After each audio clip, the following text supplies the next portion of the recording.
좁은 문으로 들어가길 힘쓰라 라는 제목으로 하나님 말씀을 대언합니다. 오늘은 미국 프로야구 출신의 한 부흥사를 소개하며 말씀을 시작하고자 합니다. 빌리 썬데이라는 부흥사였는데요. 그 사람 이분이 이런 말을 했답니다. 부흥 집회 가운데에 이 말을 했던 거죠. 교회에 간다고 해서 저절로 그리스도인이 되는 것은 아니다. 차고로 간다고 해서 저절로 자동차가 되지 않는 것처럼 말이다. 그렇죠? 예. 무슨 말입니까? 그러니까 커피 자판기에서 커피가 자동적으로 나오듯이 교회에 나갔다고 해서 교회 다닌다고 해서 자동적으로 구원받는 것 아니라는 거예요. 여러분 빌리 썬데이라는 이 부흥사가 이 말을 왜 했을까요? 그것도 좀 생각해 볼 필요가 왜 했을까요? 교회만 다니면 자동적으로 구원받을 것이라고 생각하는 교인들이 생각보다 많으니까요. 우리는 어떻습니까? 또 한 사람을 소개할게요. 로랑 베그 교수라는 사람이 도덕적 인간은 왜 나쁜 사회를 만드는가라는 책을 썼는데요. 저도 읽어본 책은 아니고 소개받은 건데요. 그 책에 이제 책에 미국인들 1000명을 대상으로 한 흥미로운 조사가 있어서 제가 소개를 하는데 어떤 조사를 했냐면 기독교인이든 기독교인이 아니든 1000명을 대상으로 했는데 천국에 갈 것 같은 사람, 그렇죠? 꼭 이 사람은 천국에 갈 거다.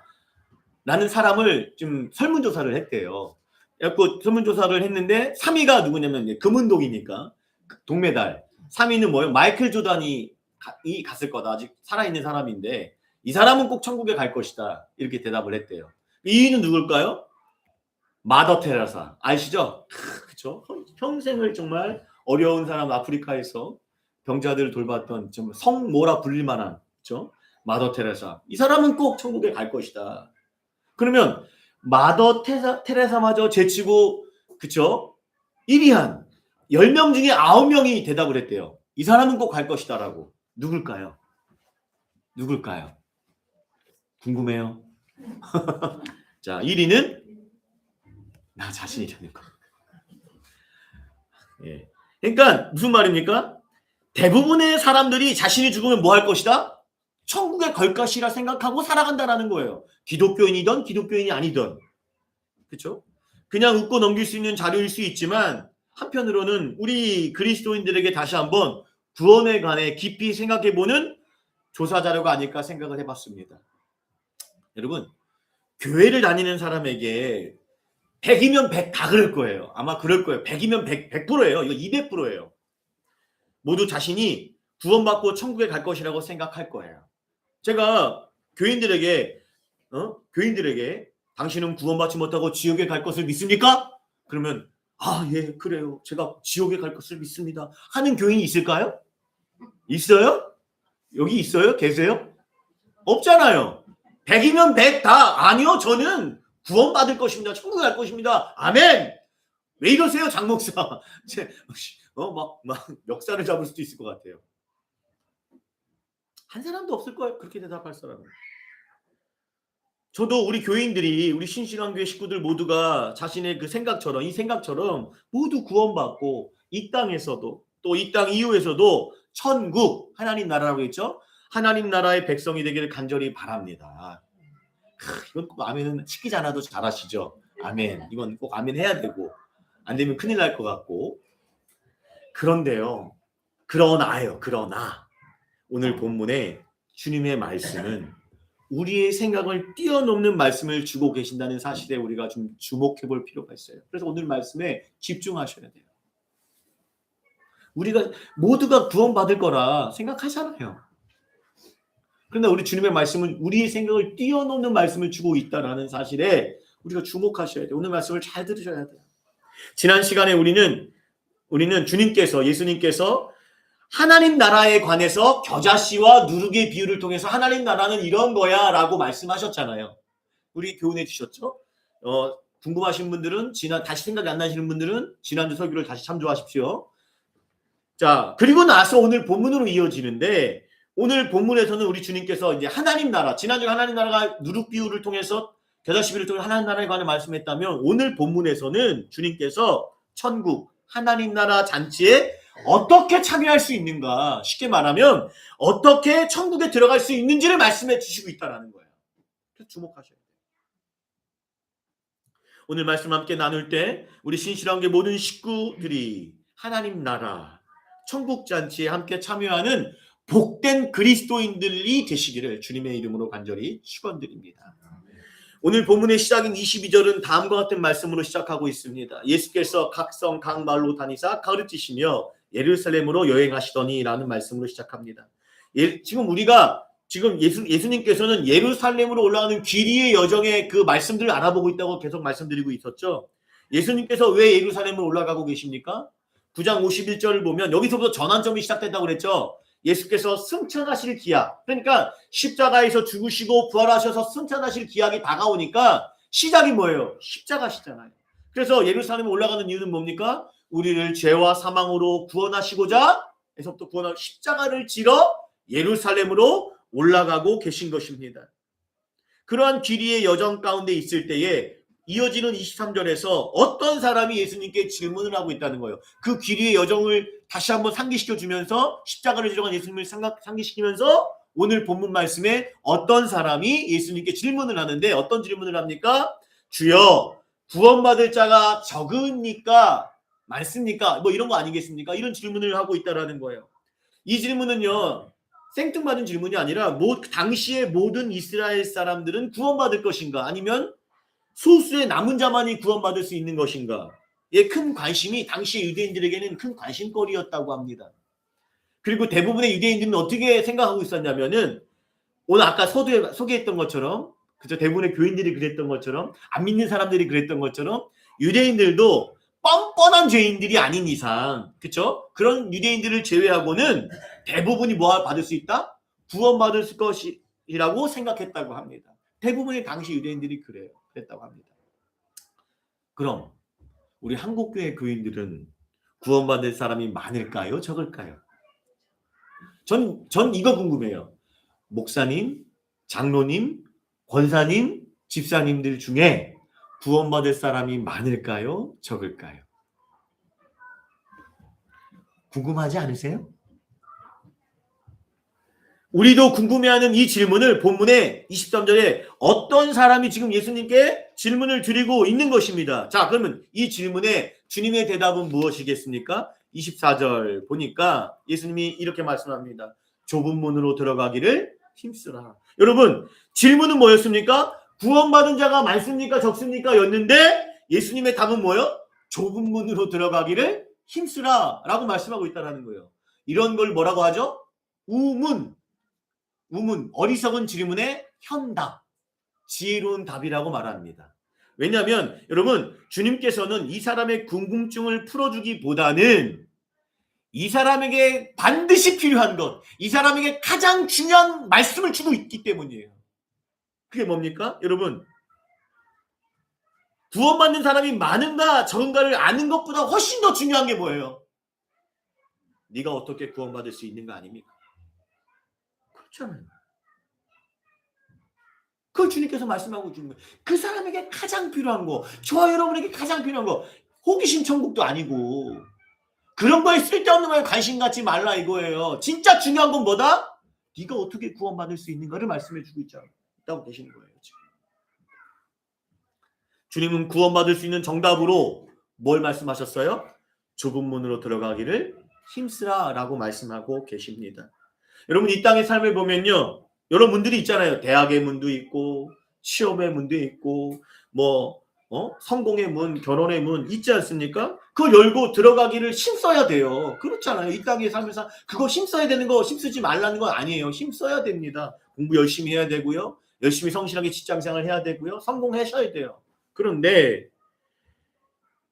그 문에 들어가지 못했다고 해서 학생이 대학의 문에 들어가지 못했다고 해서 또 학생들이 취업의 문에 들어가지 못했다고 해서 성공의 문에 들어가지 못했다고 해서 여러분 그 삶이 완전히 실패했거나 멸망당하는 것은 아닙니다. 왜요? 왜 그렇습니까? 이 땅의 삶이 전부가 아니기 때문이에요. 만약에 이 땅의 삶이 전부라면 그런 것들은 완전히 실패자죠. 이 땅의 삶이 전부라고 생각한다면 나 대학 못 갔어. 나 성공 못해서는 뭐예요? 난 완전 실패자죠. 낙오자죠. 멸망당한 건 같죠. 그러나 이 땅의 삶이 전부가 아니라는 거예요. 이 땅의 삶보다는 비교할 하지 못할 만큼, 비교할 수 없을 만큼 이 땅 귀한, 너무나 중요한 이 땅 이후의 삶이 있기 때문이다. 여러분, 왜 좁은 문으로 들어가긴 힘써야 합니까? 이 땅에서 아무리 성공해서 부귀영화를 누린다 할지라도 여러분, 주님 말씀처럼 좁은 문으로 들어가지 못한다면 이 땅 이후의 삶은 망하기 때문이에요. 여러분, 무엇이 중요합니까? 여러분, 사람은, 제가 얼마 전에 아기를 내봐서 알잖아요. 제가 낳은 건 아니지만 아기를 최근에 낳았잖아요. 요 안에서 제가 제일 최근인 것 같은데. 자, 근데 여러분, 사람은 엄마의 뱃속에서 10달 동안 지내잖아요. 그 10달 동안의 시간은 어떤 시간입니까? 엄마 뱃속 이후에 이 땅의 삶이잖아요. 이 땅의 8, 90의 삶을 준비하는 시간이에요. 엄마의 뱃속에서 어떻게 지내냐에 따라서 그쵸? 엄마의 뱃속에서 건강하게 안정적으로 잘 지내야 건강한 마음과 신체를 가지고 이 땅에 태어나서 이 땅의 삶을 잘 살아갈 수 있기 때문입니다. 그렇잖아요. 요즘에 태 있을 때 뭐라고 하죠 그거? 갑자기 단어가 생각이 안 나네요. 얼마 전에 애를 낳았는데 그 아이스 때부터 교육하는 거 뭐죠? 태교. 아, 우리 아내가 도와주네요. 중요하잖아요. 먹는 거 중요하잖아요. 만약에 손이 하나 없어봐요. 안 자라봐요. 큰일 나죠? 그러니까 엄마의 뱃속의 10달은 이 땅의 8, 90을 준비하는 시간이었어요. 그러면 이 땅의 8, 90은 어떻습니까? 이 땅의 삶의 8, 90년은 어떻습니까? 그냥 8, 90년 살다가 100세까지 살다가 죽으면 끝납니까? 아니잖아요. 히브리서 말씀은 분명하게 말씀하잖아요. 한 번 죽는 것은 사람에게 정해진 것이요. 나오다 마네요. 정해진 것이요. 그 후에는 뭐다? 심판이 있다. 하나님의 심판이 있을 것이다. 라고 분명하게 말씀하고 있어요. 그러면 무슨 얘기입니까? 그래서 이 땅의 8, 90의 삶은 이 땅 이후의 삶을 준비하는 시간이에요. 이걸 명심하셔야 돼요. 이 땅의 8, 90년의 삶을 어떻게 살아가는 것에 따라서 하나님의 심판대 앞에서 구원으로 또는 아니면 심판으로 갈린다라는 거예요. 그래서 주님은 이 땅의 삶을 어떻게 살아가라? 좁은 문으로 들어가기를 힘쓰는 삶을 살아가라고 말씀하고 계신 것입니다. 여러분, 살아가는데 삶의 지혜라고 하잖아요. 삶의 중요한 지혜 중에 하나가 뭡니까? 쉽게 말해서 무엇이 중요한지를 구별하는 거잖아요. 안 그래요? 무엇이 가장 소중한 것이 무엇이 중요하고 무엇이 덜 중요한지를 구별하는 게 지혜 아닙니까? 맞잖아요. 학생이 시험 문제 볼 때 중요한 문제부터 해야지 뭐 쓸데없는 거에 막 자꾸 그래버리면은 그렇지 않겠습니까? 삶도 마찬가지잖아요. 여러분, 이 땅의 전부인 줄 알고 이 땅의 것들이 부귀영화가 가장 소중하고 여긴다면 어떻게 살겠어요? 이 땅의 전부인 줄 알고 이 땅의 것들만 추구하면서 그것들을 위해서 살겠죠. 심지어 교회 다니는 것조차도 왜 교회 다닐까요? 이 땅에서 복 받으려고 다니겠죠. 왜? 이 땅이 전부니까. 부귀영화가 가장 소중하니까. 그러나 하나님 나라가 제일 소중하다면 주님이 말씀하신 그 하나님 나라가 나의 삶의 중요합니다. 이 땅에서 뭘 하겠어요? 이 땅에서부터 하나님 나라를 위해 살겠죠. 영생을 위해서 이 땅 이후의 영생을 위해서 좁은 문으로 들어가기를 힘쓰며 살아가는 삶을 살아갈 것입니다.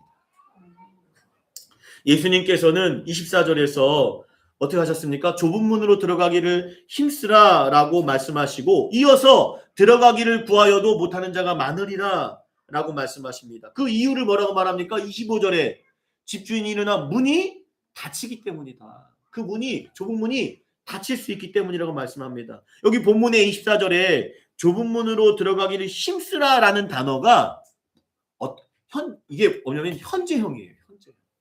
이게 현재형으로 쓰였다라는 거예요. 무슨 얘기입니까? 지금 좁은 문 들어간 힘쓰라는 얘기는 현재형이라는 건 어떤 의미가 담겨 있어요? 지금 이 땅에서 힘쓰라는 거예요. 이는 마가복음 1장 15절에 예수님이 첫 일성이 이것이었잖아요. 뭡니까? 하나님 나라가 이미 임했다라는 거예요. 이미 임했으니까 뭐해라? 회개하고 복음을 믿으라. 무슨 얘기입니까?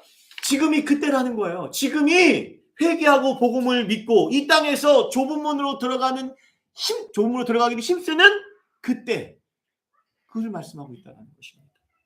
왜요? 그게 말했잖아요. 예수님도 말씀하셨어요. 때가 찼기 때문에. 사도 바울은 이때를 무엇이라고 선포합니까? 고린도후서 6장 2절 보니까 이때는 어떤 때입니까? 보라, 지금은 은혜 받을 만한 때요, 지금은 구원의 때라 라고 말씀하고 있지 않습니까? 여러분, 은혜 받고 구원받을 때에 아직 기회가 있을 때, 우리가 누가복음 13장에서 알아봤던 것처럼 무화과 나무가 아직 마지막 기회가 주어졌을 그때, 그렇죠? 그때 뭐 하라는 거예요? 주님은 좁은 문으로 들어가기를 힘쓰라 라고 말씀하신 거예요. 왜 그렇습니까? 힘들어요. 힘쓰라는 얘기는 힘이 든다는 얘기잖아요. 힘들지만 구원의 문이 아직은 열려있기 때문이에요. 힘을 쓰면 누구든지 천국에 들어갈 수 있기 때문이에요. 그러나 우리가 명심해야 될 것은 그 구원의 문, 좁은 문은 영원히 열려있는 문은 아니에요. 아까 25절 다시 가볼까요? 25절 뭐라고 말씀입니까? 이 문은 뭐예요? 문이 닫힐 때가 있다라는 거예요. 문이 닫힐 때가 있다라는 것입니다. 주님이 일어나 문을 닫을 때가 온다라는 것입니다. 구원의 문이 닫힐 때, 그때가 언제겠어요? 종말의 때죠. 내가 종말에는 종말에 두 가지가 있다고 그랬죠? 종말이 첫 번째, 개인적인 종말. 그게 뭐예요? 죽음이에요.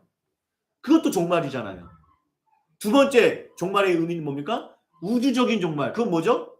예수님 다시 오시는 재림의 때를 말합니다. 그러니까 개인적인 종말이 오던, 그렇죠? 우주적 종말이 오던 그때에 그 사람의 구원의 문은 뭐 하는 거예요? 닫힌다고요. 그때에는 24절 말씀처럼 여기 뭐 들어가기를 구하여도, 여기서 구한다라는 건 뭡니까? 미래형이에요. 그러니까 앞에 힘쓰라는 현재형이었죠. 이 땅에서 할 것이고, 그때는 재림의 때는 미래형. 그 미래에 마지막 재림의 때는 아무리 들어가기를 구하여도 들어갈 수 없다. 25절 말하잖아요. 너희가 문 밖에, 그 구원의 문 밖에 서서 문을 두드리는 거예요. 주여, 주여 열어주셔서 애골, 복골, 통곡을 해도 그 문은 열리지 않아요. 언제요? 마지막 문이 닫혔을 그때. 더 이상 기회가 없을 때. 아무리 부르짖어도. 그 부르짖는 자들에게 25절에 보니까 집주인, 예수님이겠죠? 예수님이 말씀을 하세요. 그때 열어달라고 부르짖으니까 그가, 여기서 집주인을 말합니다. 예수님이겠죠? 그가 대답하여 이르되 나는 너희가 어디에서 온 자인지 알지 못하노라. 나는 너희를 알지 못한다. 이게 뭘까요? Who are you? 뭐 지식적인 I don't know 이런 의미일까요? 아닐 거잖아요. 주님이 모르는 게 어디 있겠어요. 알지 못한다는 건 뭡니까? 어떤 의미입니까? 관계적인 의미예요. 내가 이 나라 대통령을 알죠. 근데 대통령은 날 몰라요. 아무 관계가 없거든. 그렇죠? 그 말은 뭡니까? 관계가 없다는 말을 구약식으로 표현하면 뭘까요? 우리가 출애굽기를 했으니까. 구약식으로 하면 내 백성이 아니라는 거예요. I don't know가 아니에요. Who are you가 아니라고요. 아무 관계가 없다라고 말합니다. 그러자 버림받은 자들이, 자 집중하세요. 26절에 버림받은 자들이 항변을 해요. 난 너 모른다. 난 나 관계가 없다. 그러니까 항변을 한다고요. 반론을 제기한다고요. 26절 뭐라고 반론을 제기합니까? 그때에 너희가 말하되, 예수님이 그때 상황에서 말씀해 주시는 거예요. 그때에 너희가, 그 버림받은 자들이겠죠? 항변하는 거예요. 뭐라고 말합니까? 두 가지를 얘기하는데, 첫 번째, 우리가 주 앞에서 먹고 마셨지 않습니까? 유대인들에게 식사 교제는 뭐예요? 깊은 관계, 외적으로 교제가 있어야 돼요. 식구예요. 말 그대로. 나는 주님과 깊은 관계가 있다라는 거예요. 제가 요 말씀 묵상하면서 그 외적인 교제를 의미하는데, 그래서 그죠, 최민식 배우 아시죠? 최민식 배우 최민식. 그분이 찍은 영화가 생각이 나더라고요. 그분이 찍은 영화에서 그러자 뭐라고 합니까? 내가 경찰서장하고 밥도 먹고 사우나도 하고 다 했다. 졸릴까봐 하는 거 아니에요. 제가 지금 이렇게 지루하지 않은, 계속 길다고 하니까 이렇게 하는 거 아니에요. 다 했다는 거 아니에요. 무슨 얘기예요? 내가 지금 경찰서장과 뭐 하는 거예요? 친하다. 난 깊은 관계 있다. 이거 내세우는 거잖아요. 지금 본문에 이 사람들도 그거 얘기하는 거예요. 그렇죠? 뭐 하고 있는 겁니까? 나는 주님과 깊은 관계다. 내가 교회 40년 다녔어, 이 사람아. 내가 장로야, 권사야, 목사야. 내가 교회 헌금을 얼마나 많이 했는데. 이거 내세우는 거, 자기 의의를 내세우는 거잖아요. 두 번째를 또 항변하는, 첫 번째 이거. 주님과 내가 관계 있다. 두 번째는 뭡니까? 이거예요. 주는 또한 우리를 길에서 가르쳤다. 이거 뭐예요? 주님 말씀 나 들었다. 나 주님 말씀 알고 있다. 이거잖아요. 주님과의 지적인 어떤 관계가 있다라는 것을 자기가 내세우고 있는 것입니다. 그러나 주님께서 그들에게 이 항변에 대해 27절 주님이 이제 마지막 때에 단호하게, 마지막 때입니다. 이 상황은 지금 마지막 때에 주님이 단호하게 대답하십니다. 그가 너에게 말하여 이르되 나는 너희가 어디서 왔는지 또 뭐예요? 알지? 첫 번째에 대한 반박이죠. 광문 내 백성이 아니다. 관계없다. 나는 주님과 먹고 마셨는데 난 주님과 기쁘고 나는 뭐 사우나도 하고 밥도 먹고 난 친한 관계라고 생각했는데 뭐라는 거예요? 너 내 백성아. 넌 나의 관계가 없어. 내 백성 아니야. 나는 반대로 말하면 나는 너의 주님이 아니야. 이렇게 너는 어디서 왔는지 알지 못하노라. 말씀하시고 두 번째 또 뭡니까? 뭐라고 말합니까? 이렇게 말하는 이유가 왜 그들과 관계없다고 말씀하시는지를 다음에 얘기하세요. 왜요? 그들은 행악하는 자들이었기 때문입니다. 왜 주님이 그들을 모른다고, 그들은 주님을 안다고 얘기하고 주님의 말씀을 들었다고 하고 주님의 말씀을 알고 있다고 얘기하는데 주님은 왜 그들에게 나는 너를 모른다, 난 너희 주님이 아니다, 넌 나와 관계가 없다라고 말씀하셨습니까? 그들은 주님이 보시기에 행악하는 자들이었기 때문이었습니다. 여러분, 악을 행한다라는 거잖아요. 여기 행한다라는 게 이게 반복의 의미가 있어요. 한두 번이 아니라 마치 농부가 이 언어를 풀어보면요. 어떤 의미가 있냐면 농부가 농사를 짓는 거. 농부가 농사 어떻게 져요? 계속 짓죠. 그렇죠? 그렇게 뭐 하는 거예요? 행동하는 거. 악을 반복적으로 행하는데 여러분 생각해 보죠. 악에 대한 여기 얘기가 기니까 제일 중요한 것만 짚고 넘어갈게요. 아버지 하나님 앞에, 우리 주님 예수 그리스도 앞에 가장 악한 게 뭘까요? 생각해 보셨나요? 가장 악한 게 여러 가지가 있겠지만 뭐 우리 생각하면 뭐 헌금 안 드리는 거예요? 봉사 안 하는 건가요? 몸이 좀 너무 아픈데 빠지는 거, 예배 좀 빠지는 거? 아니 뭐 그건 2차적인 문제잖아요. 그럴 수 있고 그게 가장 악한 거 아니에요. 저는 그렇게 생각하지 않아요. 그럼 하나님 앞에, 주님 앞에 가장 악한 게 뭘까요? 외식하는 거. 그렇죠. 그런데 더 악한 게 있어요. 뭐냐면 우리 히브리서 말씀을 한번 가볼게요. 이걸 볼게요. 형제자매 여러분 가운데 믿지 않는 악한 마음을 품고서 하나님을 떠난 사람이 되지 않도록 조심하십시오. 이 말씀을 주세요. 여러분, 자식이 부모에게 가장 불효하는 게 뭐예요? 용돈 안 주는 건가요? 선물 안 해주는 건가요? 네? 우리 집사님, 권사님 다 있잖아요. 뭐예요? 자식이 부모 앞에서 죽는 거예요. 망하는 거 아닙니까? 아니에요. 나도 자식이 있지만, 그렇죠? 여러분, 왜 이것이 하나님 앞에 가장 악합니까? 하나님께서는 예수 그리스도를 통하여 살 길을 열어주셨어요. 생명의 문을 열어주셨다고요. 그럼에도 불구하고 뭐 한 거예요? 믿지 않았어요. 믿지 않았어요. 예수 그리스도를 믿지 않고 하나님을 떠나서 멸망하는 삶을 살아가는 것. 이게 하나님 앞에, 예수님 앞에 가장 악한 거예요. 그러니까 본문에 행악하는 자들은 예수님의 말씀을 들었다고 지들이 얘기했으니까 듣고도 뭐 한 거예요? 믿지 않는 자들이 행악한 자들이었어요. 이런 상황을 보면 우리가 믿음에 대해서 생각해 볼 필요가 있잖아요. 여러분, 믿음은 교회를 다닌다고, 말씀을 나 알고 있다, 그 말씀 안다고, 깨달았다, 은혜 받았다, 그게 믿음이 아니라는 거예요. 주님이 원하시는 믿음은, 여러분 보세요. 마태복음 7장 24절에 주님이 이렇게 말씀하십시오. 누군지 나의 이 말을 듣고 끝내지 않죠? 행하는 자는. 이게 믿음이라고. 갈라디아서 가볼까요? 갈라디아서 가면 갈라디아서 사도 가면은 그리스도에서는 할례나 모례는 효력이 없되 사랑으로 역사하는 믿음뿐이라. 사랑으로 역사. 여기 역사한다는 말이 뭐냐면 에네르게오라는 말은 일하다, 행하다 이런 뜻이 있거든요. 그러니까 사랑을 실천하는 것이 믿음의 효력이 있다 이 뜻이에요. 이게 믿음이라고요. 사랑을 알고 있다고, 내가 말씀을 알고 있다고 그게 믿음이 아니라 알고 있는 말씀, 내가 말씀을 통해 배운 사랑을 실천할 때에 믿음의 효력이 나타난다 이 말씀이라고요. 이해되시죠? 왜 아멘 하나? 이럴 때 아멘을 하시고 아까 이럴 때 아멘을 하셔야죠. 네?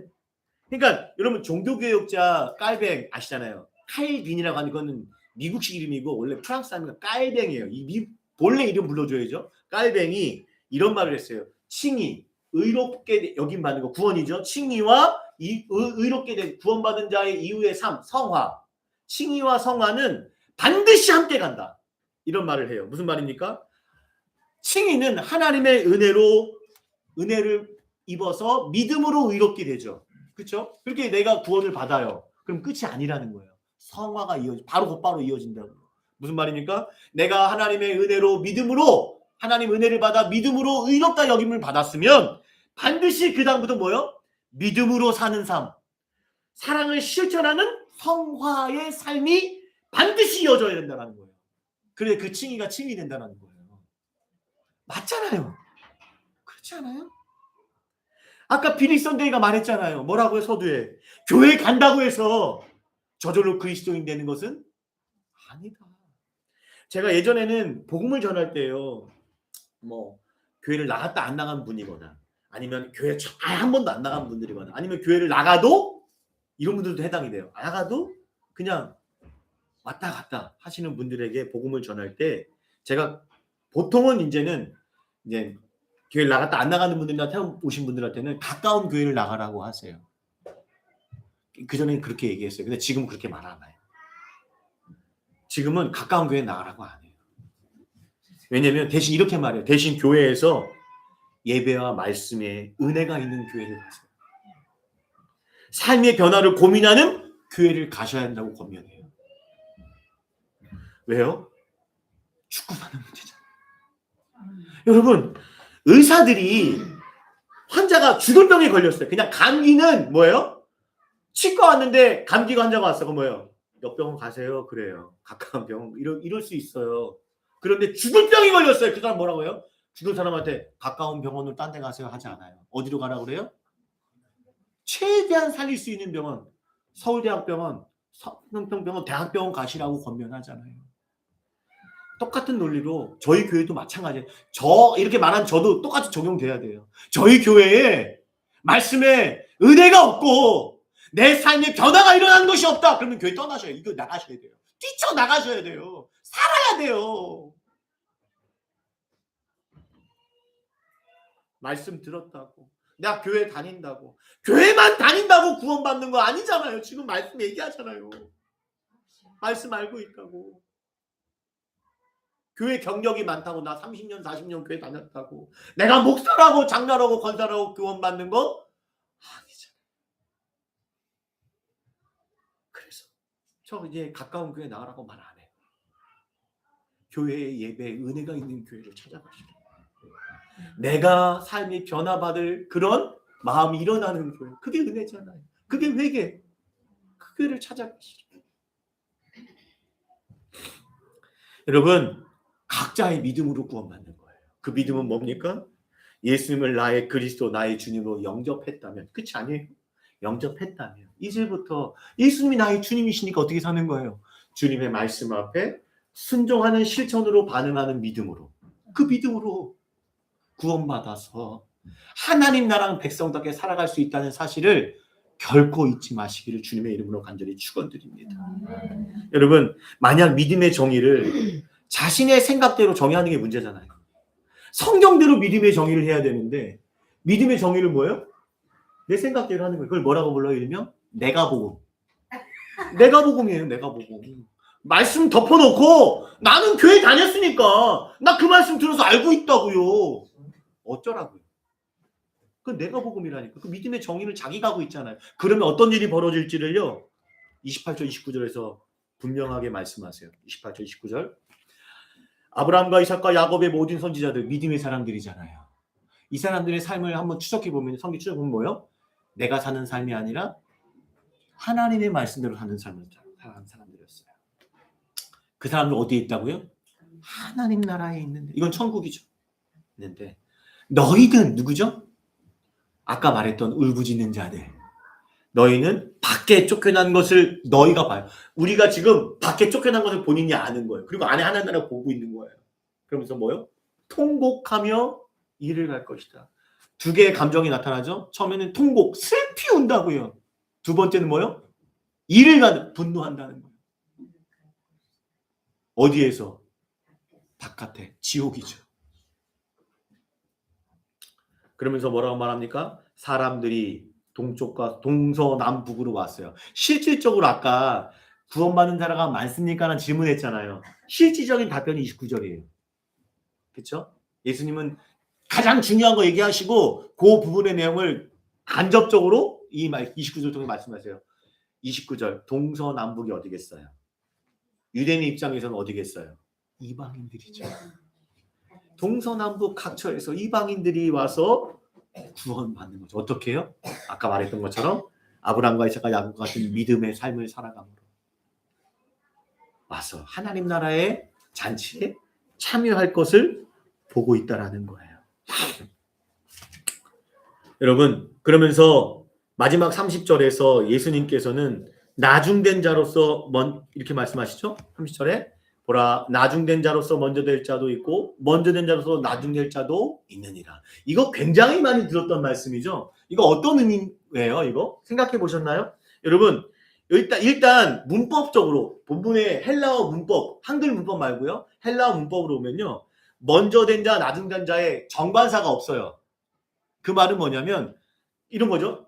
정관사가 있으면은 나중된 모든 사람들은 다 구원받는 거고 먼저 된 모든 사람들은 구원받지 못한다. 이렇게 되는데 정관사가 없기 때문에 나중됐다고 모든 사람이 구원받는 것도 아니고 먼저 됐다고 모든 사람이 구원받지 못하는 것도 아니라는 거예요. 어떤 사람이라는 거죠.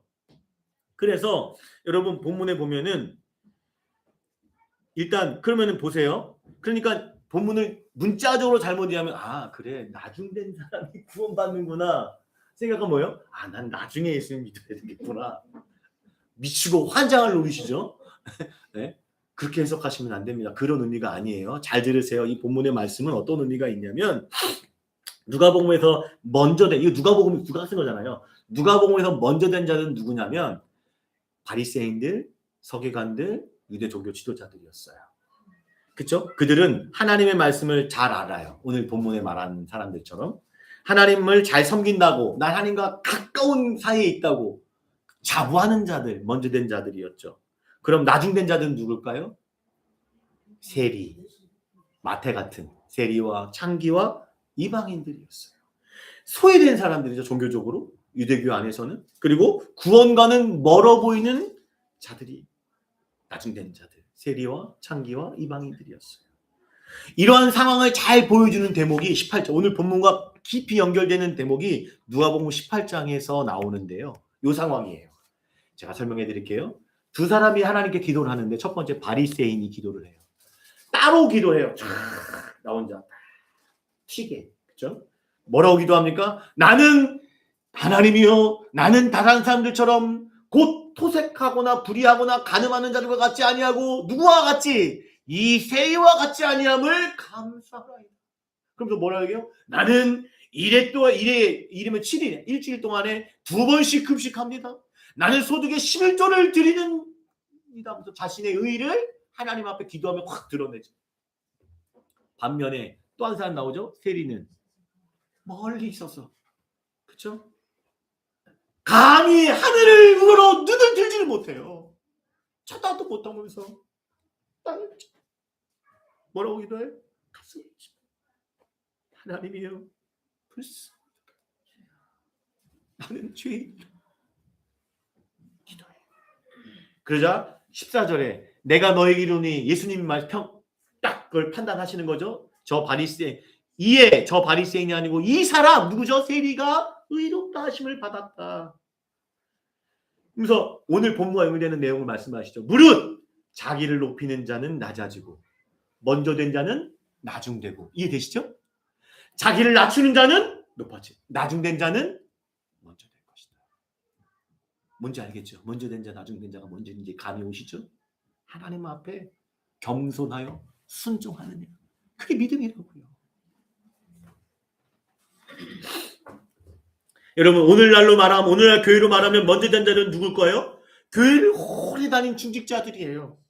그래서 말씀 알죠? 본문 봐도 이 말씀 하겠구만 하시는 분들이 있어요. 내 교회 여러 교회 다녔으니까 제가. 그렇죠? 나는 믿음이 좋다고 자부하는 교인들인데 이러한 교인들에겐 잘 나타나는 신앙적 병리적 현상이 있어요. 신앙의 병리적 현상이 있어요. 뭔지 아세요? 가장 심각한 신앙의 병리적 현상. 궁금해요? 이렇게 좀 시간을 끌어야 집중하시니까. 은혜가 없어요. 은혜가 떨어졌어요. 제가 여러 명 6개 교회를 다녔으니까 부목사 하면서 은혜가 없어요. 은혜가 떨어지니까 뭐가 나온 줄 알아요? 자신의 종교적인 의만 나타나요. 의만 드러내려고 해요. 내세웁니다. 은혜는 뭐예요? 아까 이게 은혜잖아요. 나를 불쌍히 여기서 이게 은혜인데 하나님의 여기서 시작된 거잖아요. 죄인을 구원하신 십자가가 이거잖아요. 그 은혜가 떨어지면 뭐예요? 내가 의롭다라는 거잖아요. 여기 요거. 네? 그래서 그분들에게 제가 목회자로 권면을 드리잖아요. 딱 나타나요. 권면 드리면 뭐예요? 나도 안다는 식으로 말해요. 받아쳐요. 나는 문제 없다는 식으로 말해요. 그리고 뭐예요? 목사님 저를 가르쳐요. 가르칠 수 있죠. 목사도 잘못하면. 근데 지금 말씀으로 권면하는 거 단순히 가르치는 건 아니잖아요. 반면 교회 안에 나중된 자들은 누구겠어요? 세리와 창기와 탕자처럼 어떤 사람들일까요? 아버지를 떠나 세상에서 방황하다가. 어떤 사람이 나중된 자요? 하나님 앞에 내가 어떠한 존재인지를 자각한 사람. 내가 하나님 앞에 어떤 영적인 파산을 겪은 존재인지. 그래서 감히 하늘을 우러러볼 수가 없어요.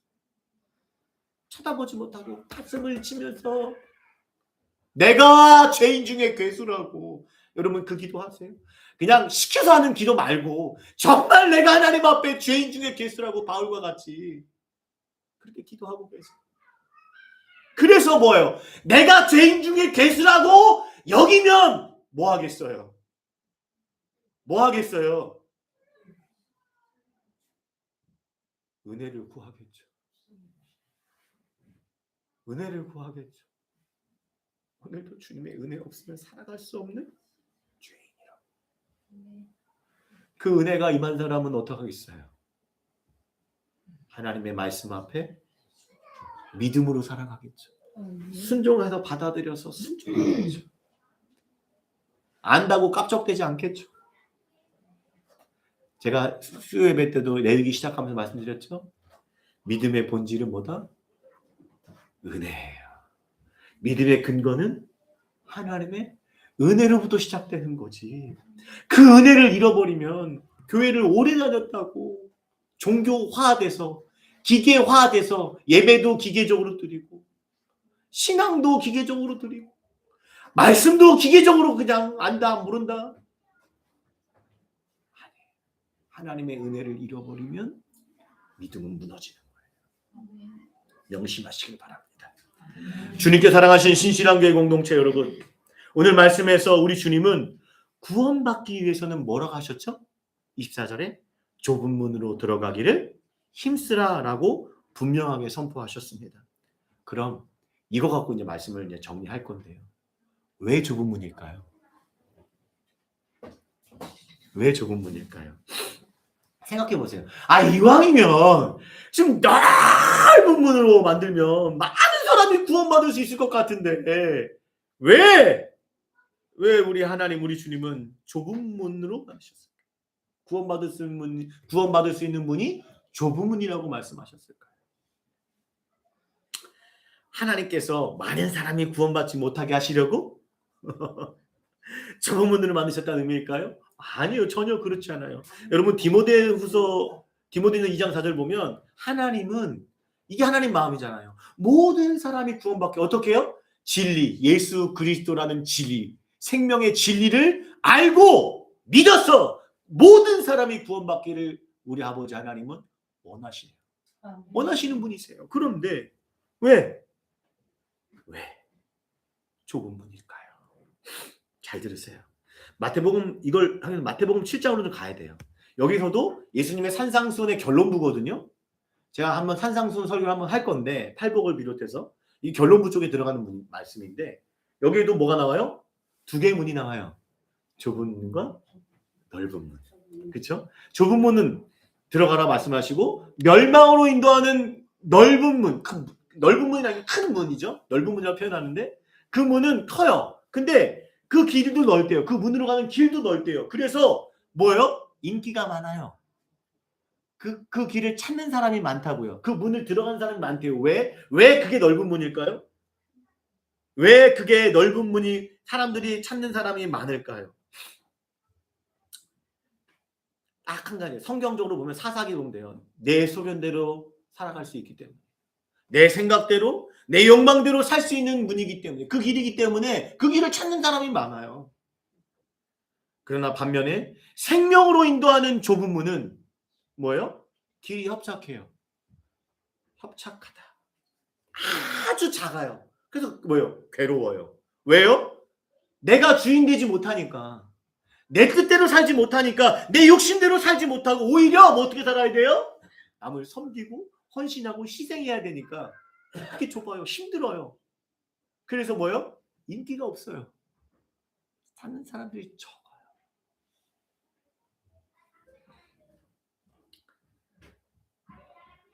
많은 사람들이 들어가기 싫어하는 이 좁은 문. 그러나 주님의 말씀대로 생명으로 인도하는 좁은 문. 그 좁은 문은 무엇일까요? 왜 좁은지는 알겠죠? 그렇죠? 그런데 그 문은 무엇일까요? 여러분 요한복음 10장 9절에 보면 함께 읽겠습니다. 시작. 내가 문이니 누구든지 나로 말미암아 들어가면 구원을 받고. 여러분 그 좁은 문은 뭐예요? 좁은 문은 뭐예요? 어떤 물리적인 그런 문이 아니라 뭐예요? 예수 그리스도가 좁은 문. 예수 그리스도가 좁은 문. 여러분 여기서 좁은 문은요 아까 원문에 보면요 단수예요. 그래서 예수 그리스도가 좁은 문이라는 게 단수자. 좁은 문이 단수라는 얘기는요 다른 구원의 문이 없다라는 거예요. 다른 구원의 문이 없어요. 사도행전 4장 10절 보면은 다른 이로써 구원받을 수 없나니 천하 사람 중에 모든 천하 사람 중에 구원을 받을 만한 이름을 우리에게 주신 일이 없다. 무슨 말입니까? 석가도 마호메트도 그렇죠? 공자도 구원의 문이 될 수 없고 오직 누구만이 예수 그리스도만이 유일한 우리의 구원의 문, 좁은 문이 되신다는 것을 말씀하고 있어요. 그러면 여러분 할렐루야잖아요. 할렐루야잖아요. 아 그렇다. 예수 그리스도가 구원의 문, 좁은 문이다. 그런데 뭐예요? 이 구원의 문은 예수 그리스도가 구원의 문인 걸 알면서 이 길이 생명의 문이라는 걸 알면서 왜 찾는 자가 적을까요? 좁은 문으로 들어간다는 것은 뭐예요? 이거예요. 예수님을 따르는 거기 때문에. 누가복음 9장 23절. 이거 우리 했잖아요. 아무든지 나를 따라오려거든. 저는 이 말씀이 꼭 오는 거예요. 좁은 문으로 들어가려면. 이 말로 들려요. 그렇지 않아요? 아무든지 나를 따라오려거든. 누구든지 좁은 문으로 들어가려 생명의 그 문으로 들어가려거든. 뭐 하라는 거예요? 왜 사람들이 찾지 않아요? 첫 번째, 자기를 부인해야 돼. 자기를 부인해야 돼. 내 고집, 내 자존심, 내 의를 내려놔야 되기 때문에. 그리고 나서 뭐예요? 십자가를 져야 되기 때문이에요. 십자가가 뭐예요, 여러분? 십자가가 어떤 의미가 있죠? 그냥 십자가예요? 나를 구원한 십자가입니까? 아니잖아요. 나의 십자가, 주님의 십자가가 나의 십자가 된다는 얘기는 뭐예요? 나도 주님처럼 십자가를 진다는 얘기는 뭐예요? 주님이 십자가로 나를 어떻게 살렸어요? 자신이 죽으시고 나를 살렸잖아요.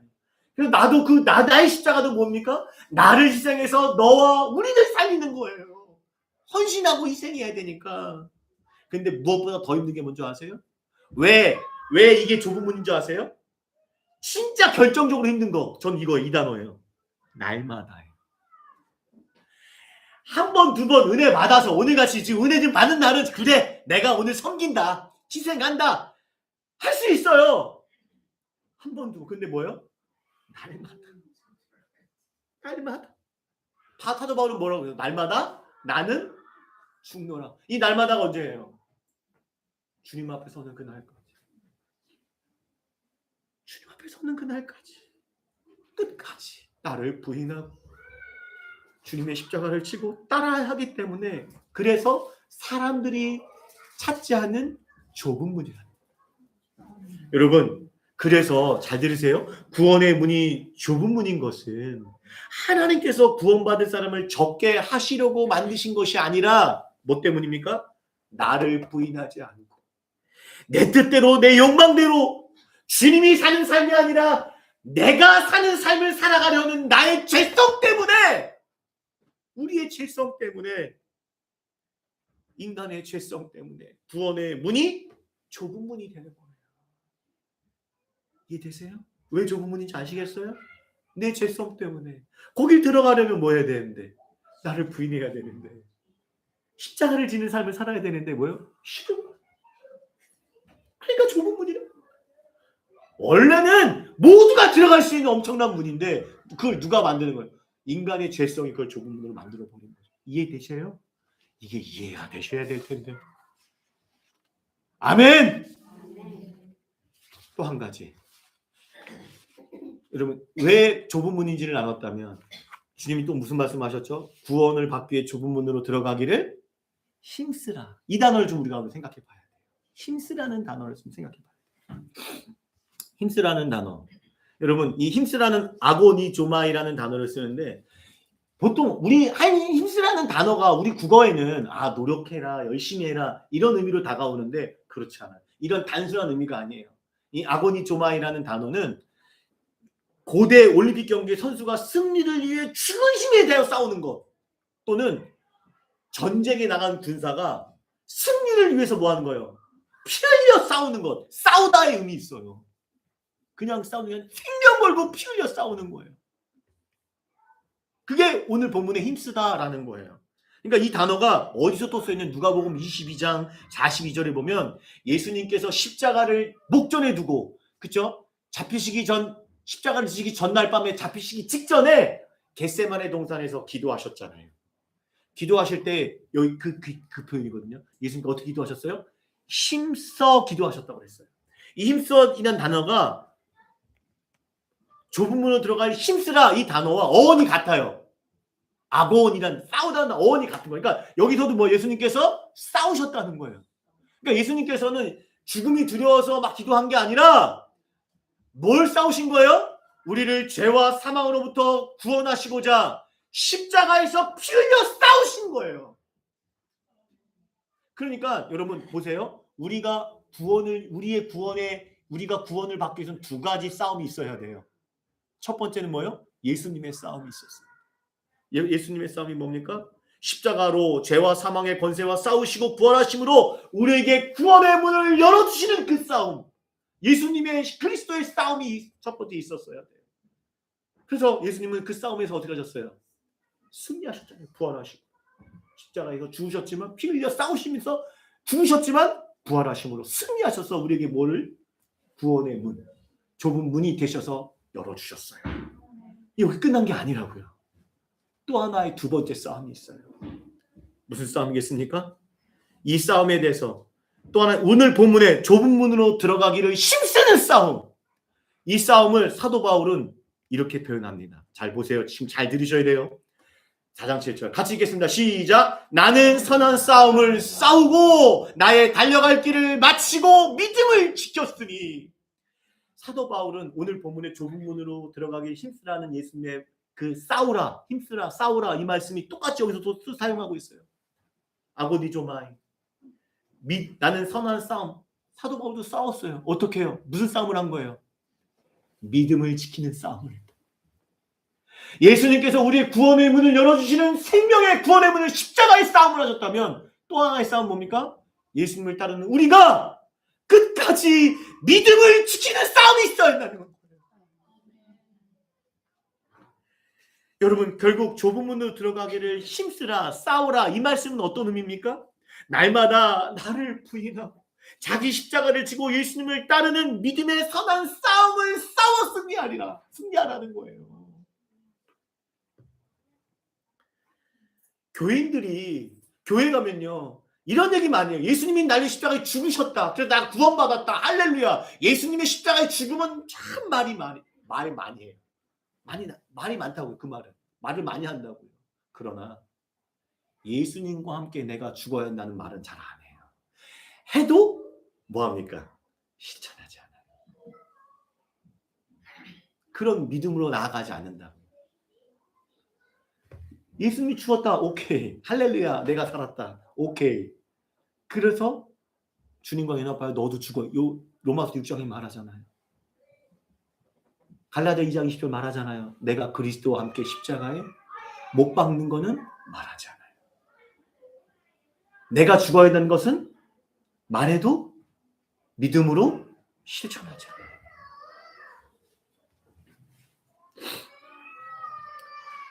예수님을 믿고 구원받았다고 고백한다면 이제 이 땅에서 어디요? 여러분의 가정과 직장과 학교에서 그 믿음을 지키기 위해서요. 직장에서는 정직하고 성실하셔야 돼요.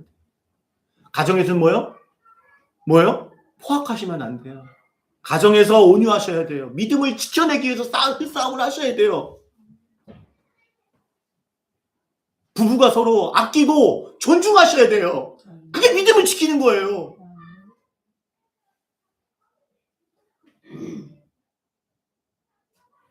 좁은 문으로 들어가기를 힘써야 해요.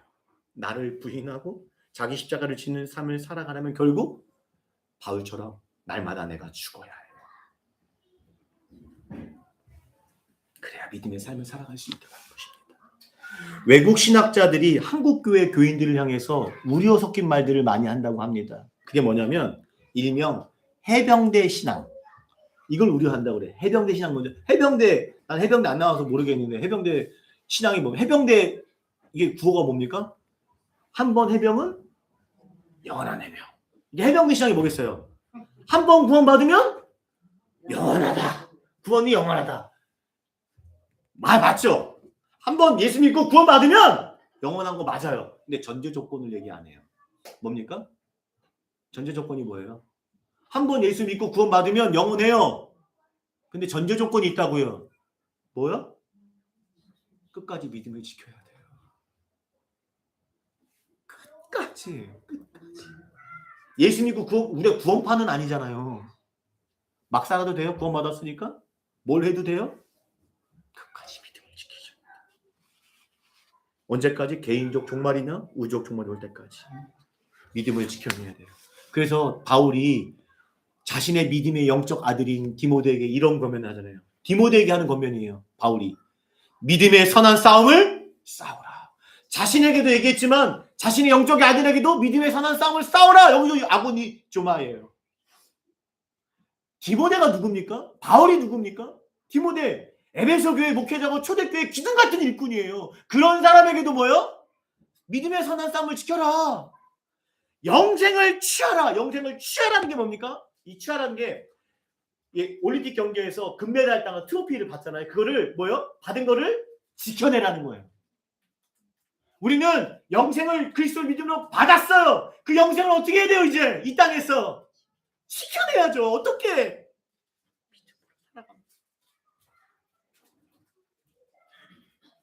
이해되세요? 여러분, 고린도전서 9장에 보면 사도 바울이 마지막 이 말씀 나누고 말씀 마칠 건데요. 이 고백을 합니다. 고린도서 9장 27절에 보면 27절에 내가 내 몸을 저 복종하게 함은 내가 남에게 전파한 후에 다시니 도리어 버림을 받을까 두려워합니다. 여러분, 바울은 내가 남에게 전파한 후에 이게 뭘까요? 이 말에 다 담겨 있잖아요. 바울은 이 복음을 전하기 위해서 뭐 했어요?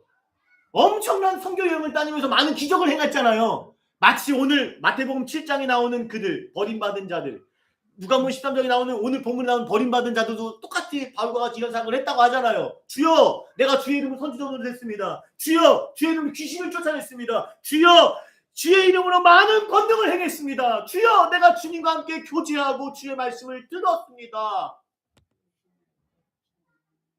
그러면서 스스로 뭐예요? 그랬으니까 자기는 뭐 한 거예요?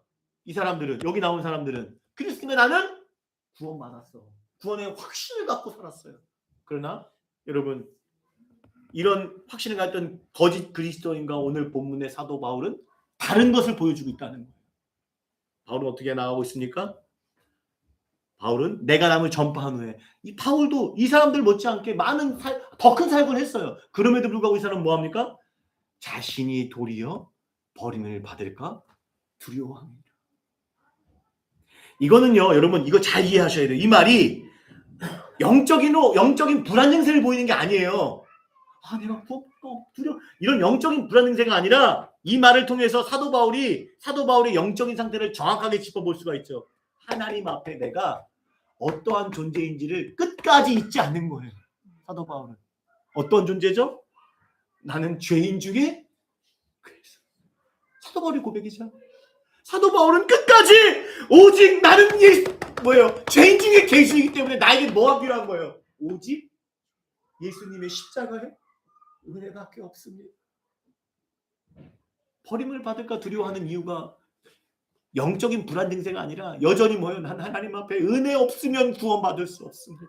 내가 많은 일을 했다 할지라도 이 사람들처럼 귀신을 쫓아내고 선지자 노릇하고 내가 하나님 말씀을 많이 한다고 할지라도 그거는 구원의 문이 아니고 뭐라는 거예요? 예수 그리스도. 그래서 그걸 알기 때문에 사도 바울이 뭐라고 말합니까? 내 몸을 쳐 복종하게 하고. 내 몸을 친다는 게 뭡니까? 내 몸이 뭐예요? 내 육신, 내 욕망, 자신을 부인하는 거잖아요. 자신을 내 뜻대로 살려고 하는 거. 내가 주인 되고 내가 내 의를 드러내려 하는데 육신을 쳐서 뭐 하는 거예요? 복종, 순종. 주의 말씀 앞에, 주님 주신 사명 앞에 순종, 믿음이잖아요. 이 고백을 하고 있죠. 그러니까 사도 바울은 지금 뭐예요? 자신의 육신의 본성과 욕망, 내 삶을 내려놓기 위해 자신을 부인하며 예수님을 끝까지 은혜를 구하며 예수님을 따르겠다는 믿음의 선한 싸움의 고백을 하고 있는 거예요. 지금 사랑하는 여러분, 저 보세요. 예수 그리스도를 믿으십니까? 그러면 좁은 문으로 들어가기를 힘씁시다. 믿음을 지켜내기를, 믿음의 선한 싸움을 싸웁시다. 사람들하고 싸우라는 얘기 아니에요. 믿음을 지켜내기 위해서 내 안에 있는 죄성, 내 안에 있는 내 주인 되는 싸움, 싸워서 주의 말씀 앞에 믿음으로 반응하고 순종하셨어요. 끝까지 주님을 따르는 신실한 그리스도인들이 계셔서 저는 꿈이 하나 있어요.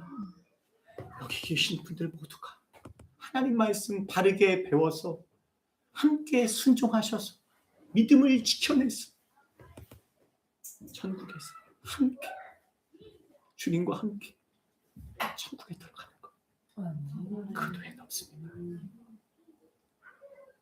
믿음을 지켜내시는, 믿음의 선한 싸움을 살아가는 신실한 그리스도인들이 되시기를 주님의 이름으로 간절히 축원드립니다.